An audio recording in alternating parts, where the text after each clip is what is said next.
अमन नाम का एक लड़का फॉरेन में अपनी पढ़ाई करने के लिए गया था, जिसे पैसे की कोई कमी नहीं थी।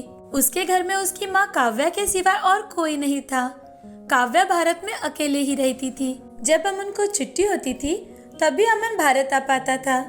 अब कुछ ही दिनों में अमन की पढ़ाई पूरी हो गई और अमन को वहाँ पर एक अच्छी सी नौकरी लगी थी। 3-4 साल गुजर चुके थे। अमन अपनी माँ से मिलने के लिए नहीं आ पा रहा था। अमन एक सरप्राइज प्लान करता है और किसी को बिना बताए भारत अपने घर आता है।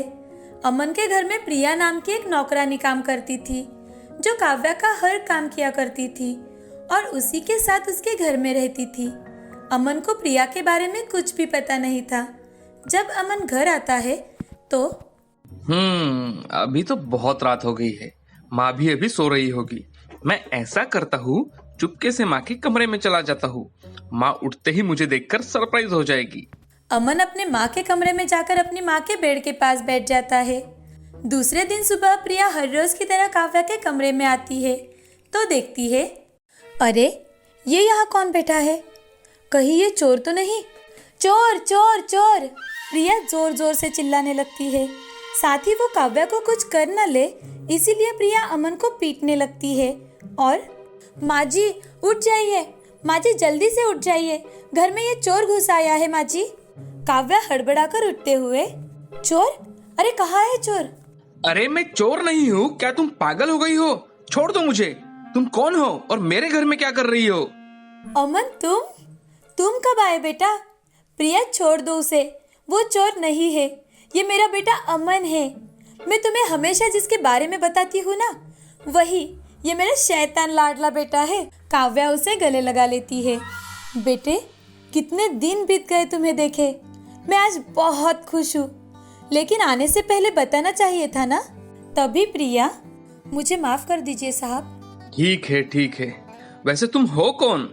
अरे बेटा ये हमारी काम वाली है, जो हमारी कामिनी मौसी थी, उनकी लड़की प्रिया। अच्छा, कामिनी मौसी की बेटी। लेकिन मौसी कहाँ है? बचपन में मुझे कितना खाना खिलाती थी। मुझे बड़े प्यार से संभाला था मौसी ने। बेटा कामिनी कुछ दिनों से बहुत बीमार थी, उसी में उसका देहांत हो गया और तभी से प्रिया यही रहती है। अमन प्रिया को देखते ही मन सोचने लगता है, कितनी सुंदर है प्रिया। प्रिया इतनी सुंदर थी कि उसे देखकर कोई भी उसे देखता ही रह जाए। वो घर के सारे काम भी बड़े अच्छे से करती थी। धीरे धीरे अब अमन को प्रिया पसंद आने लगी और अब अमन प्रिया से बातें करने के बहाने ढूंढने लगा। वो किचन में जाकर प्रिया से, प्रिया मुझे एक अच्छी सी चाय बना कर देना। जी अभी बना कर देती हूँ। प्रिया तुम्हें पता है, मेरे बचपन में माँ को कभी वक्त ही नहीं मिलता था। पिताजी के देहांत के बाद माँ कंपनी संभालने में व्यस्त रहती थी, तो कामिनी मौसी ही मुझे बड़ा लाड प्यार करती थी। अमन अब प्रिया से हमेशा इधर उधर की बातें करने लगा, प्रिया के बारे में और जानकारी हासिल करने लगा। अब अमन ने भारत में ही अपना जॉब ढूंढ लिया था। कुछ महीने बीत जाते हैं। एक दिन अमन अपने माँ के पास जाता है और माँ से, माँ मैं एक लड़की से प्यार करता हूँ और उससे शादी भी करना चाहता हूँ। अरे वाह, कौन है वो खुशनसीब? मुझे जल्दी से मिलवा दे उस लड़की से, मैं भी तो देखूं मेरे बेटे की पसंद। अरे माँ, आप उससे मिल चुकी है और उससे घर के काम भी करवा चुकी है। क्या? ऐसे कैसे हो सकता है? तुम तो अभी अभी इंडिया आए हो। माँ मैं प्रिया के बारे में बात कर रहा हूँ। मैं प्रिया से शादी करना चाहता हूँ। अमन क्या तुम्हारा दिमाग तो खराब नहीं हुआ? तुम घर की नौकरानी से शादी करना चाहते हो? वो एक नौकरानी है, तुम्हें समझ में भी आ रहा है तुम क्या बोल रहे हो? माँ प्रिया दिखने में बहुत खूबसूरत है और वो घर के सारे काम भी तो अच्छे से कर लेती है, और आपको क्या चाहिए? लेकिन वो एक नौकरानी है, वो कहा और हम कहा, और तो और वो पढ़ी लिखी भी नहीं है। तो क्या हुआ माँ, वो भी तो एक इंसान ही है ना। मुझे प्रिया बहुत पसंद है, मैं उससे ही शादी करूंगा। मैं उससे बहुत प्यार करता हूँ माँ। अमन की जिद के आगे काव्या कुछ नहीं कर पाती। कुछ ही दिनों में अमन और प्रिया की शादी हो जाती है। अब हर रोज की तरह प्रिया घर के सारे काम करती है। एक दिन अमन प्रिया से, प्रिया हम दोनों के लिए एक बढ़िया सी चाय बना के लाओ। जी अभी बनाती हूँ। प्रिया चाय बनाकर घर के गार्डन में लेकर जाती है और झूले के पास नीचे बैठ जाती है। अरे प्रिया तुम नीचे क्यों बैठी हो? यहाँ आओ, यहाँ पर बैठो। जी वो मुझे यही आदत है। अरे प्रिया, अब तुम इस घर की बहू हो, ऊपर झूले पर बैठो। नहीं, वो मुझे आदत नहीं है तो अच्छा नहीं लगता। मैं यही ठीक हूँ। अच्छा बाबा, तो चलो मैं भी तुम्हारे साथ नीचे ही बैठ जाता हूँ। प्रिया और अमन दोनों नीचे बैठकर चाय पीते हैं। तभी काव्या उन दोनों को दरवाजे से देखती है और मन ही मन, हे भगवान, इस लड़की ने तो मेरे बेटे को भी उसके जैसा नौकर बना दिया है। काव्या प्रिया को अपनी बहू के रूप में बिल्कुल भी पसंद नहीं करती थी। एक दिन काव्या प्रिया से कहती है, सुनो प्रिया, आज मैंने तुमसे मिलने के लिए मेरी सहेलियों को और उनकी बहुओं को खाने के लिए इनवाइट किया है। तुम हमेशा एक बात याद रखना कि अब तुम नौकर नहीं, इस घर की बहू हो, तो अच्छे से बंधन के नीचे आना और नौकरों वाली कोई हरकत मत करना। काव्या प्रिया को मॉडर्न ड्रेस पहनने के लिए देती है तो प्रिया उसमें कंफर्टेबल नहीं होती, लेकिन सास ने दिया है इसीलिए प्रिया उसे पहनती है। थोड़ी देर में काव्या की सारी सहेलियां अपनी बहू के साथ आती है। उन सबकी बहुएं मॉडर्न होती है। प्रिया सास ने दिए हुए कपड़े और सैंडल पहनकर नीचे आ जाती है। ऊंची हील की सैंडल पहनने से प्रिया कंफर्टेबल नहीं हो पाती। सही बैलेंस ना होने की वजह से सबको कोल्ड ड्रिंक देते वक्त काव्या की सहेली के कपड़ों पर उसके हाथ से सारा कोल्ड ड्रिंक गिर जाता है। तभी काव्या की सहेली जूली कहती है, अरे यार, इसने सारा कोल्ड ड्रिंक मेरे कपड़ों पर गिरा दिया। मालूम है कितनी महंगी ड्रेस है ये? तुमने कभी पहले ऐसी ड्रेस देखी भी है? तभी रीटा वहाँ आकर, अरे नौकरों की अच्छे कपड़े और ऊंचे सैंडल पहनने की औकात ही नहीं होती। क्या पता ये अमन को कैसे पसंद आ गई। विदेश में रहकर भी ये अनपढ़ और गंवार औरत से शादी कर ली उसने। रीटा की बातें सुनकर काव्या गुस्से से प्रिया से कहती है, प्रिया, एक काम ढंग से नहीं होता तुमसे। काव्या की सहेलियां प्रिया से नौकरों की तरह काम करवाती है, साथ ही उसे बार बार ये याद दिलाती है कि वो एक नौकरानी थी। ये देखकर काव्या को बहुत बुरा लगता है। वो अपनी सहेलियों से, अरे ये मेरी बहू है, कोई नौकरानी नहीं। तुम मेरी बहू से ऐसा काम नहीं करवा सकती। मैंने तुम लोगों को यहाँ मेरे बहू से मिलवाने के लिए बुलाया था। काव्या, तुम्हें ऐसी अनपढ़ और गंवार बहू मिली है तो उसे ऐसे नौकरों की तरह काम करवाया तो उसमें कौन सी बड़ी बात है? पहले से तो वो नौकर ही थी ना। हाँ हाँ, तू कौन सी फेमस है? अपनी बहू को तो देख कैसे अजीब कपड़े पहन के आई है। और तेरी बहू क्या राजकुमारी थी जहाँ से तू उसे लेकर आई है? देखो काव्या, तुमने मुझे और मेरी बहू को कुछ कहा तो हम यहाँ से चले जाएंगे और फिर मैं तुम्हारे घर कभी नहीं आऊंगी। अरे तू गुस्सा क्यों कर रही हो? कोल्ड ड्रिंक पी, खाना खा और मजे कर। प्रिया बहू, तुम अभी एक भी काम नहीं करोगी। रमा को कहकर खाना परोस दे और तुम्हें जो कपड़े कंफर्टेबल लगते हैं वो पहनकर नीचे खाना खाने के लिए आ जाओ। प्रिया अपने रूम में जाती है और एक अच्छी सी साड़ी पहनकर नीचे आ जाती है। काव्या की सारी सहेलियां उसकी ओर देखती है तो बस देखती ही रह जाती है। प्रिया साड़ी में बिल्कुल रानी जैसी लग रही थी, लेकिन फिर भी काव्या की सहेलियां काव्या को चिढ़ाते हुए, काव्या, तुम्हारी बहू तो बहुत ही सुंदर है। ये नौकरानी तो सच में किसी रानी से कम नहीं लग रही। और हंसते हुए काव्या की सारी सहेलियां एक साथ मिलकर खाने के टेबल के पास जाने लगती है। तभी रीटा की बहू करीना वहां आ जाती है और काव्या की मेड रमा करीना से कहती है, तुम इतनी लेट क्यों आई हो? तुम्हें मालकिन ने जल्दी बुलाया था ना।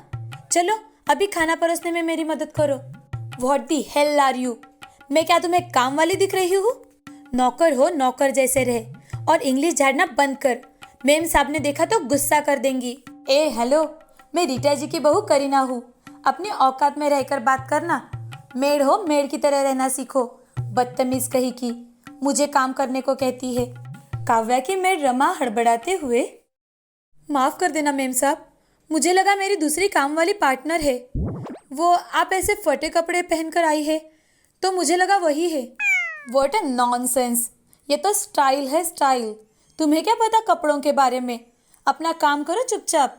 प्रिया किचन का सारा काम देखकर जब डाइनिंग टेबल के पास आती है तो करीना प्रिया से कहती है, यहाँ तो तुम्हें बैठने के लिए कुर्सी खाली ही नहीं है, तो तुम ऐसा करो, अपना प्लेट लेकर वहाँ नीचे बैठ जाओ। प्रिया खाने की थाली लेकर नीचे खाना खाने के लिए बैठती है।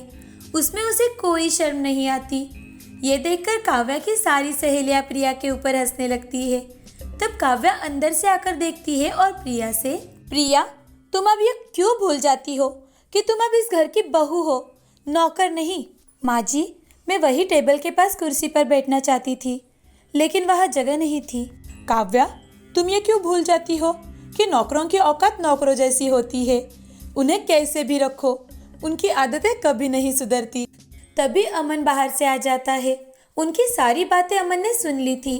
प्रिया को भी इन सारी बातों से बहुत दुख हुआ था। उसे बुरा भी लगा, लेकिन उसने कुछ भी नहीं कहा। अपने चेहरे पर उसकी शिकन तक नहीं आने दी।